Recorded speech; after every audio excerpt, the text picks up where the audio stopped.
how do you keep the light out going in the windy, rainy, it's not nice out there in that world. That's my best time.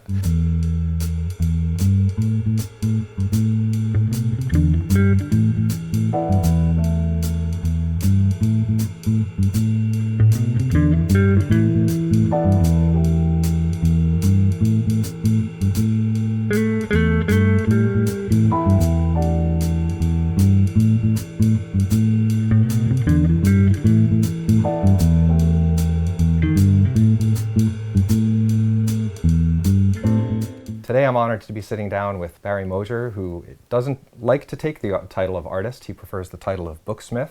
He will take responsibility from everything from choosing the paper to setting the print to then making the illustrations, and the illustrations are magnificent in their own right. He founded Pennyroyal Press. He's been printing books under the Pennyroyal Press imprint since 1970. His books have been award-winning, widely acclaimed, starting with Alice's Adventures in Wonderland and Through the Looking Glass, Frankenstein, Moby Dick, and then the first fully illustrated Bible since 1865.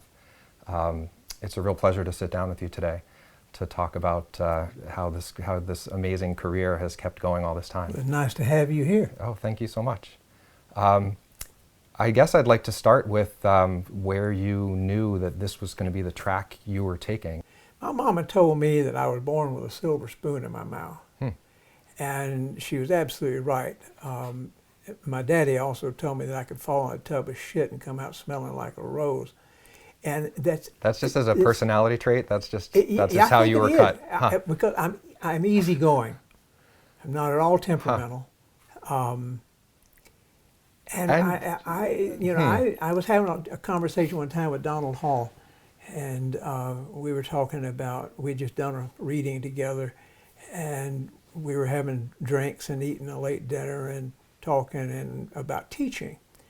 And I asked him, I said, so what do you tell your students when they ask you about advice for becoming a poet or writer, artist? And he looked at me, he said, I tell them, never underestimate the value of luck. So I've been a very lucky individual. I happen to settle into places without plan, without intention, and just happen to be in a very good place. So I guess then in the terms of the question, I guess I'm always fascinated by, it sounds like it didn't cost you that much to wrangle your life into the creative track, that you didn't have to fight your way up that stream. Not at all. Yeah, great. Because teaching also, I think if someone is good at that craft, and it is a craft, it's the same thing as making a painting or making a print. I mean, you're dealing with elements that you have to organize and put into place, and the elements in teaching not the same as they are in say drawing, but still you have information, subject matter, you have a process, how to take the subject matter and put it into a fluid situation so that people can understand, and so on and so forth. Sure. It can be very creative. Sure. I mean, I think it kind of has to be. If it's good, it has to be. Yeah. I was just telling somebody the other day, I said, I've never had a course in acting, but I ought to have, because teaching is performance. Sure, and the number of roles you have to take, whether it's the stern father or the supportive friend. Exactly. Yeah. And to be able to bullshit, to be able to take a different point of view than your own and present it as if it were. Sure. To get a conversation. Right. But I think also to know, and this is always one of the things I'm fascinated to hear artists talk about, is where do you get the sense, the internal sense, almost like like you're saying with a calling or a kind of a spiritual direction, to know, yeah, I could do that other art. I have the skills to do any of those things, but this is what's true. Like, this is what has to happen. Yeah. Right. So can you, because I know that you, part of your biography includes a period of being a lay minister. Did that feed you? It sounded like that was a good springboard in the biographies I've read. That sounds like that kind of led you in, or was that a step along the way that you had to retrace some steps? I would put that as one of the most significant things that has ever happened to me. Yes, I did. I became a boy preacher. I was preaching in the Methodist Church when I was, I think I got my license when I was 19. And I preached for a couple of years, but I also began at that point to start thinking and thinking for myself. And can you say just really briefly how Methodism works? Because the little bit of research that I did on it sounded like a religion that it would be really easy to be at home in, right? What I picked up was it was not Calvinism, where only a couple people could get elected. It was egalitarian. We all have the light in us. We all have the divinity. We all have to find it. But I would love to hear how that looks for you. Well, when I was there, I'm not speaking about the Methodist Church as it is today, which is now called the something else, Methodist something.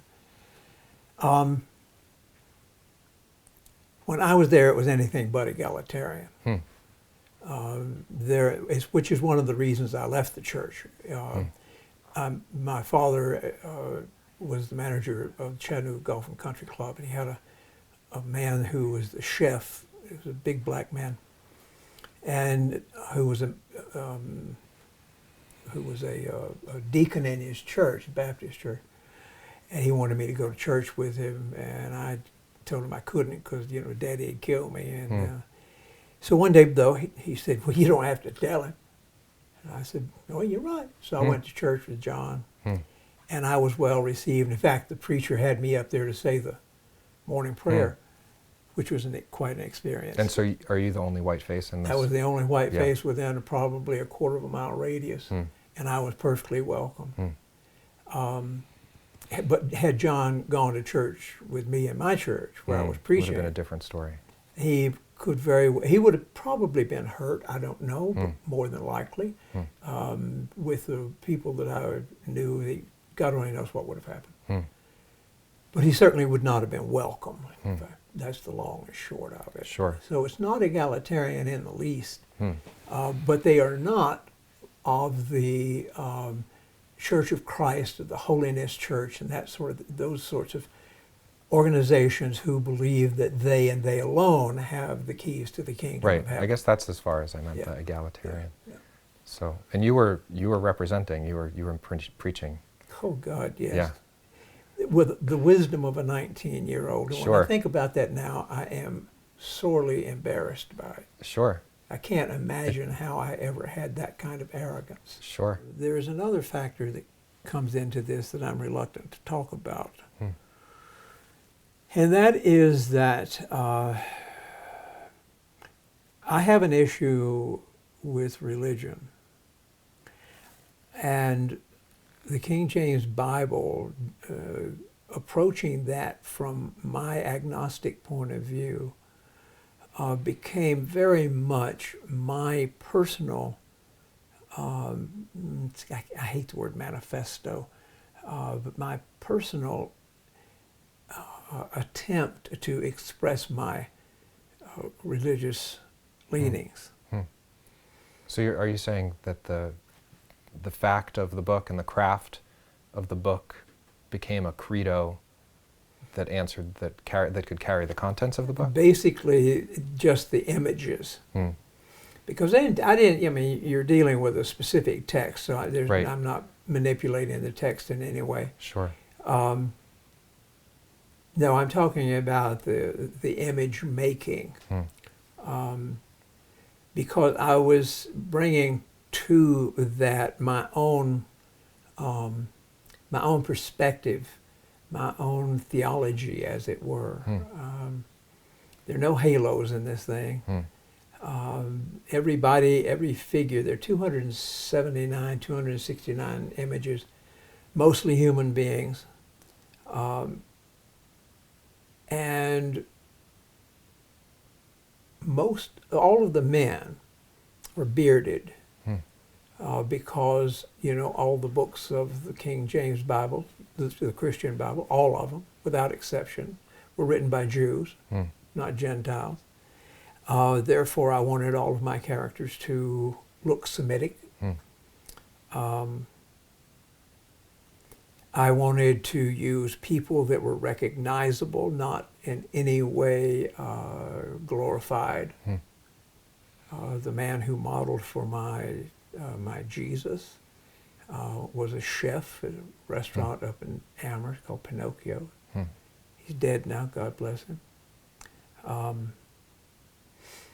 Yeah, so I wanted to present the Bible in the garment, in the livery of ordinary human beings that you and I know. Because, you know, this guy, Saul of Tarsus, I mean, you know, he took a leak every day, several times a day, just like everybody else. Yeah. Yet we call him a saint, and we think that every word that he wrote is the word of God, and I just don't think that way. Well, I mean, the book orchestration aside, Yeah. the prints that you've made, the humanity comes through really strongly. The frame is always a person or two. It's always intimate. Sometimes there can be a lot of darkness and a lot of use of dark space. There's some people who are so shadowed that really all they are is a forehead and the tip of a nose. So there's a lot of dark content you're balancing there, but it seems like you've settled on this human frame. It's recognizable people. There's not weird elongations of forms or distortions. So my question for you is, what's it like in this century now, today, carrying that kind of love around? Because to see people in that, to see the light in people, to know that they have it in them and that the holy people are no holier, but the least people, they have it too. Man, it just seems like that you would take a beating carrying that around. You know, in a way, that's all part of self-portraiture. I myself am like that. I can present to you, to my students, to anybody that I meet, I can present a very affectionate, easygoing, you know, shit kicker from Tennessee. I can present that because that's who I am. I mean, that is truly who I am. I'm going to guess there's a little relentless part in there too that knows what's right and how it needs to be done. There's also that extremely dark side. So I balance out the darkness and lightness in my life on a daily basis, on an hourly basis. And I don't see, or at least I don't feel, a conflict between those two things. I think they go together hand in glove, yin and yang. Right. You know, opposites are absolutely necessary in everything that happens. Right. I would say yes, except that I would just generally make the observation that the people I know who have a creative lifestyle typically have a better time balancing those things out than people who are living some other kind of lifestyle where they have to keep up an image. They can't express what's inside. They have to keep it under for this, that, or the other reason.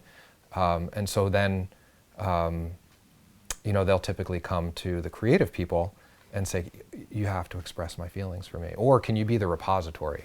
Can you hold on to this for me because I can't hold it? And so there's this almost like this wall gets built where, you know, inside the wall of artists, you know, there's this like crazy freedom where you can hold on to literally everything. You know, Jung can dream about a giant ass coming out of the clouds and pooping on the cathedral. And he can think, okay, that must have been a sacred dream as well. But there are a lot of places where you can't express that dream. And then the outside, you know, the world knows which kinds of dreams you can express and which you can't. But which I can. I can in my lifestyle and doing what I do. Sure, because you've kind of self-selected who the people are. But I can only do that for myself. Yeah. I couldn't have an author of a novel come to me and say, okay, I want you to illustrate this, but I want you to put this kind of emotion into it because that's what I was thinking, feeling when I was writing. I couldn't do that. Yeah. So that would be your worst case scenario, would be for situations, circumstances to be dire enough that you had to consider a commission to keep things going, and the commission came with these demands. Well, I have done, God only knows how many commissions in my lifetime, but I won't do them if I have to bastardize myself in my work. I've had a few run-ins with authors. They're usually first-time authors. Who put their whole heart in there, and that it's they their need to book, see their whole heart. They want to control everything. Yeah. They want, and I tell young writers sometimes about my experience with Eudora Welty. When I met her, we talked about doing a book together, which we did, The Robber Bridegroom, her retelling of The Robber Bridegroom. And at one point, I asked her in her living room, drinking bourbon whiskey, I said, now, when I do this and get the typeset, do you want to see proof? You want to read proof? And do you want to see sketches for the images? And her response was, oh, no, Barry, it's your book now. And that's professionalism. Sure. Because she knew that once it's in my hands, I have to do what I want to do with it, not what she wants me to do, even though it's her book. Sure. She understood that, and that's the way it should be. And if I get to a point where somebody's saying, no, it has to be this, it has to be this, that's when I get my hackles up. Sure. And I think I've been in the business long enough where people who approach me to do something understand that. And if they don't, I let it be known right away that I have to have some latitude in this.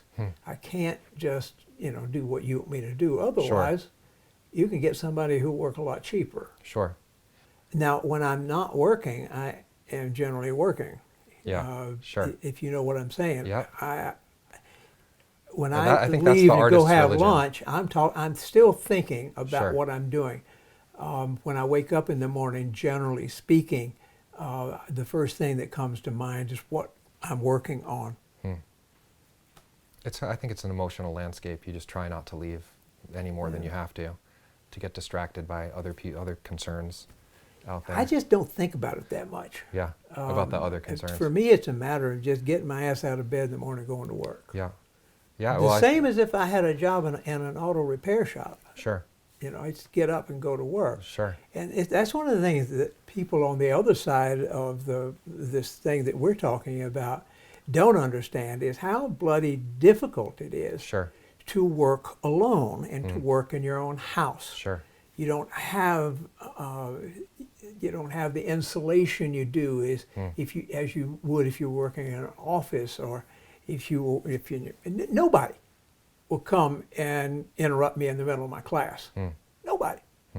But very few people have any compunctions whatsoever about, hey, Mose, you want to go have a beer in the middle of the afternoon when I'm working? Sure. Right. Well, It's I mean, a big they say that for poets, the hardest thing about being a poet is trying to figure out what to do with the other 23 hours of the day. But that's the kind of thing you hear in an MFA program, is you're supposed to laugh that off. Yeah. But if you're a poet, you only get an hour's sleep because the rest of the time you're sorting and organizing and testing and playing and turning things over and rearranging the terms and what could I do? How could I do it? I have this thing that doesn't exist that I need to have that exist. Well, for me, mostly, I think during the day, it's a matter of observing. I'm writing an essay right now, and in that essay, I'm talking about my responsibility as a human being as opposed to my responsibility as an artist in doing what I'm doing. My responsibility as a human being is to use whatever voice I have to speak for people who don't have a voice. I owe that to Albert Camus. As an artist, though, I have responsibility to do one thing and one thing only, and that's to work. That's my only responsibility. And that's another thing that the public doesn't understand. They have no concept whatsoever of what an artist's work is like.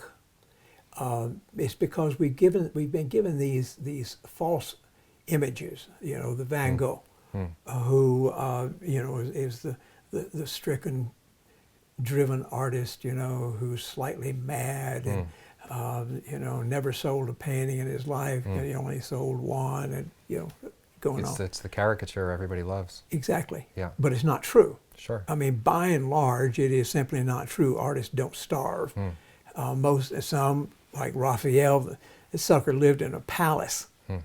Rembrandt was a wealthy man until he got in trouble toward the end of his life. There are more wealthy, well, I don't know about more wealthy ones than poor ones, but there have been an awful lot. Most artists, I think I'm safe in saying, have been responsible people who, like me, Yeah. get up in the morning Sure. and go to work.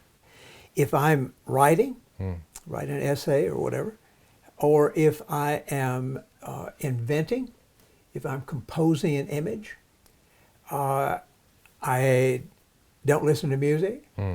I want quiet in the house. I sometimes will even lock the door to make sure that nobody comes in the Sure. middle of this. And I get very private about those things because it's calling upon a part of my mind, my imagination, that is very reluctant to be disturbed. It likes being in that place. And that place is, I meditate every day too, and that particular place is like meditation. I can be there and work for 2 or 3 hours and not have any sense that any time has passed. Sure. Now that's one side. Then I go over to my other table where I engrave, and I start engraving. You turn I the listen to on. music. Yeah. I entertain people. Sure. I can carry on conversation. I don't have any dogs right at the moment. I used to have these big English Mastiffs, and they'd be around slobbering all over everything. Sure. That's fine. I don't have any problem with it. Well, are there arts you wish you could make time for? You wish you could start a new learning curve on? Are there arts you wish you had picked up? Well, I started learning how to make lithographs a couple of years ago. Were you ever a musician? Only in my Oh, head. there's a story there. Oh God, yes. Yeah. Yeah, I would be an atheist if it weren't for music. For the religious music. Music is to me where God exists. I think we're on a similar page because I saw some comments you'd made about Mozart's Requiem, and I was fortunate enough to be in a concert choir, college choir.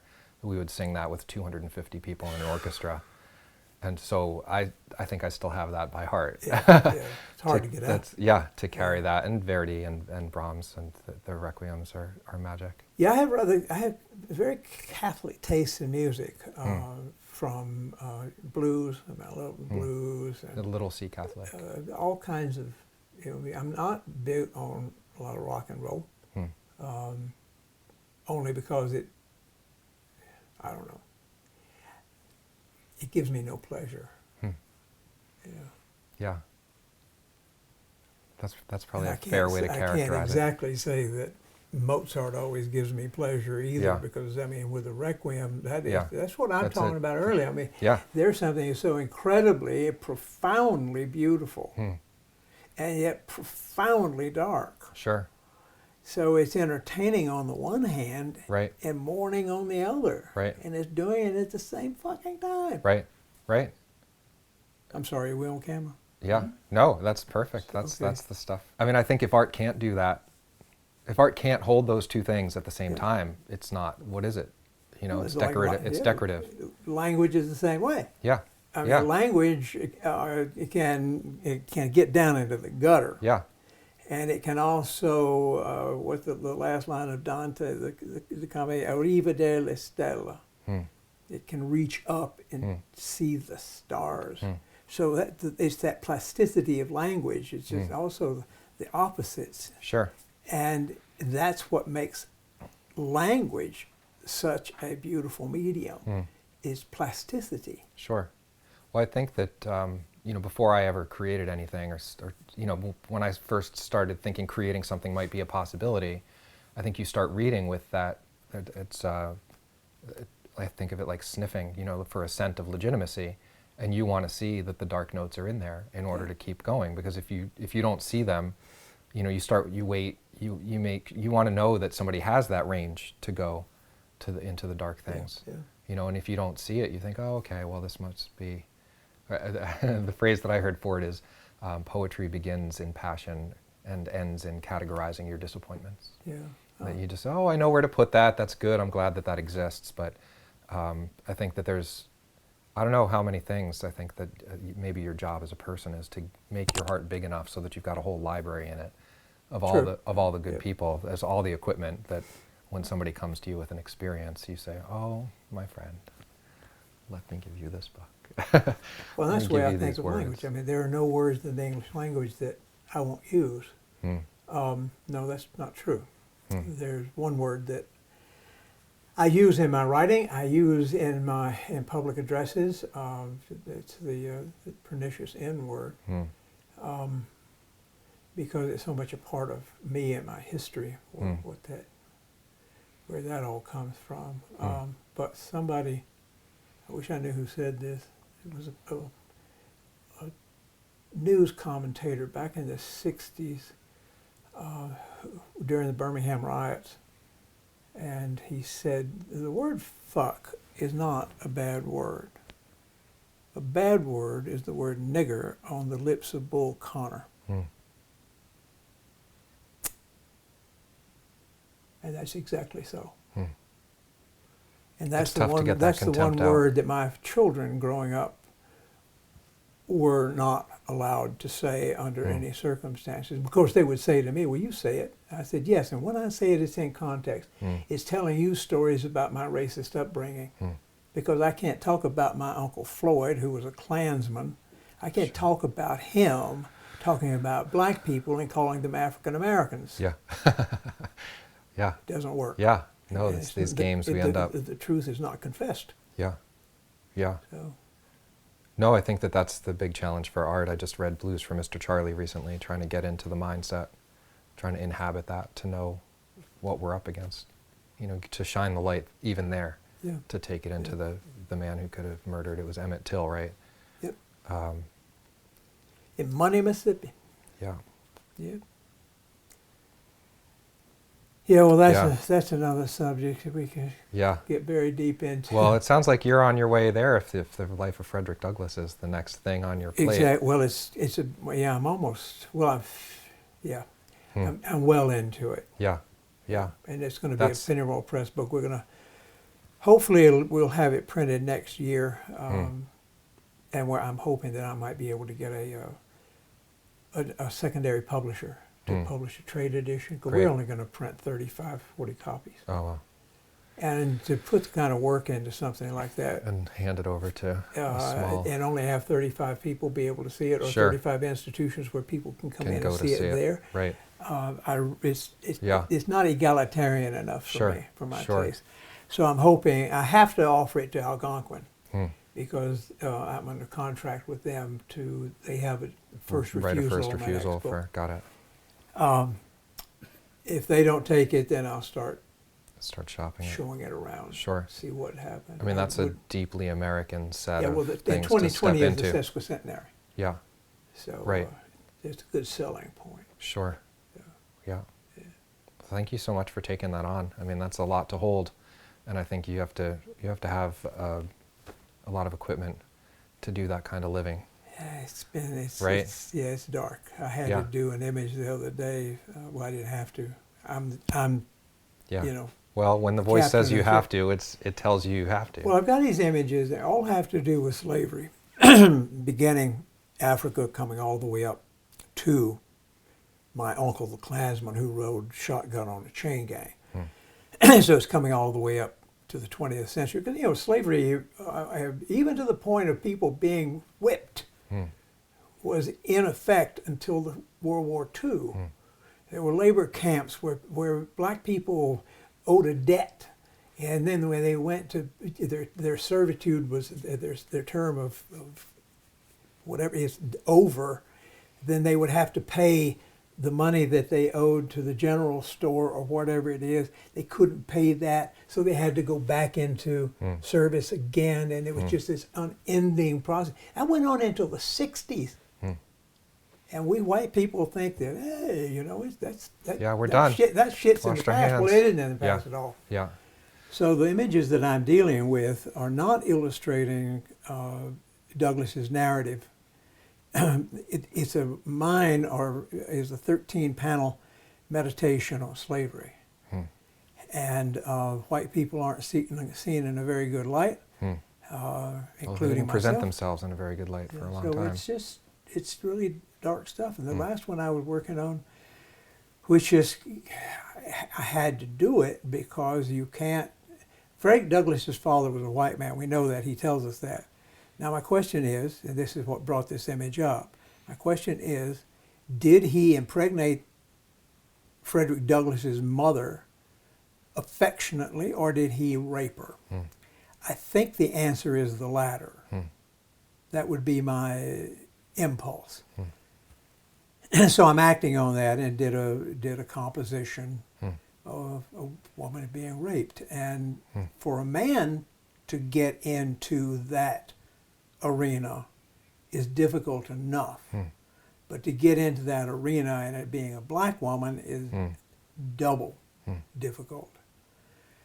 And I'm still wrestling with that image. I think I have it, but I'm not absolutely certain. And I have a confidant, a collaborator down in Birmingham. She's a printmaker, damn good printmaker. I got a couple of her prints in the living room.